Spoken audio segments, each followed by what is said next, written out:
Estos términos generalmente nos van a servir para cualquier tipo de base de datos relacional.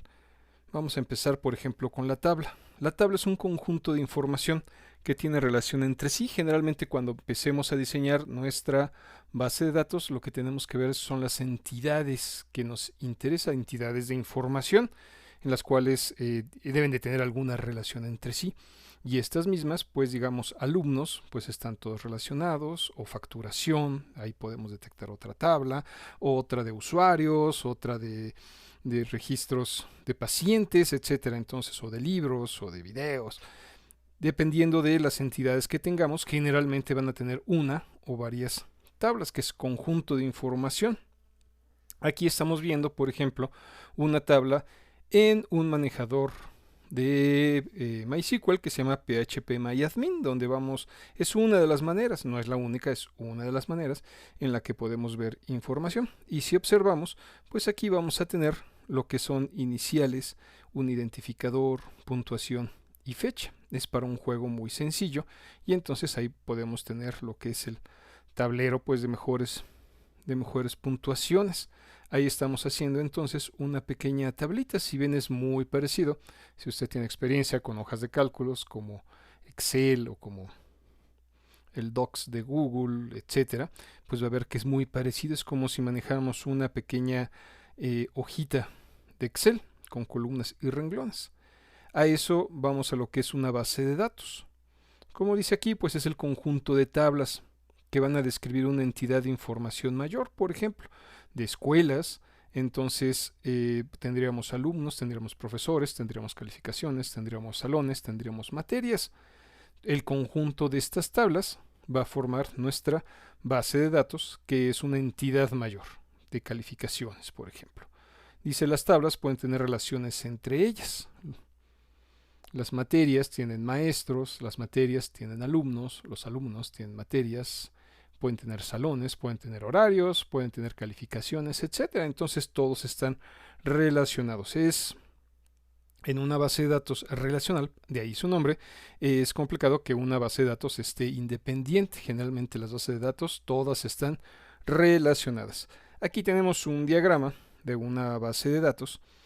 Cada uno de los cuadritos pues es una tabla. De hecho le pusieron ahí la T de table. Es una imagen que bajé de internet. Y si ven, vamos a tener, por ejemplo, aquí de etiquetas, páginas, sugerencias, lenguajes, especialidades, usuarios, etcétera. Entonces están relacionadas. Vamos a ver que esas relaciones van a ser por medio de llaves, llaves primarias, llaves foráneas, etcétera.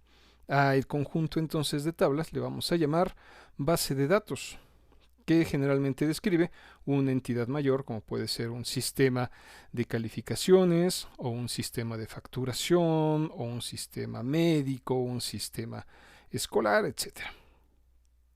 Otro punto muy importante son los registros o renglones, que van a ser estas las unidades básicas que describen un objeto. Por ejemplo, un alumno.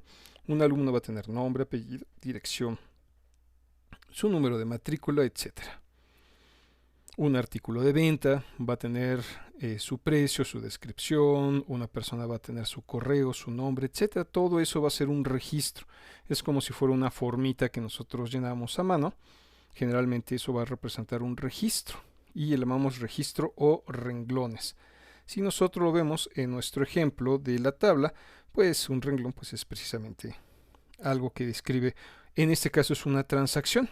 La persona con iniciales FJA pues tuvo una puntuación de 100 en esa fecha y así sucesivamente pues vamos a tener nosotros nuestra información a base de renglones.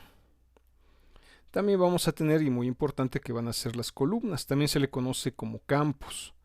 Dice, son las unidades básicas de información y son una propiedad específica de un objeto o una transacción. Por ejemplo, en este caso tenemos 4 columnas que pueden ser un ID, que generalmente se le pone de identificador, iniciales, puntuaciones y fechas. En este caso esta tabla, que es bastante sencilla, solamente tiene 4 campos. Le decimos que tenemos 4 campos o 4 columnas. En este caso, todos los registros tienen 4 columnas. Hay otras bases de datos más complejas donde podemos tener registros con más o con menos columnas. En este caso sería como una hojita de Excel, una hoja de cálculo donde siempre tenemos renglones y tenemos columnas. Entonces la columna, si ven, vamos a ver que vamos a tener un tipo de dato y eso es muy importante cuando estemos viéndolo. Por ejemplo, iniciales va a ser un tipo de dato y todas van a tener el mismo tipo de dato. Hay otros tipos de bases de datos que podemos tener, en unos pueden ser numéricos, en otros pueden ser de diferente forma. En este caso todos los registros son iguales, toda la columna tiene un mismo tipo de datos, son cadenas. Por ejemplo, puntuaciones, toda la columna son numéricas.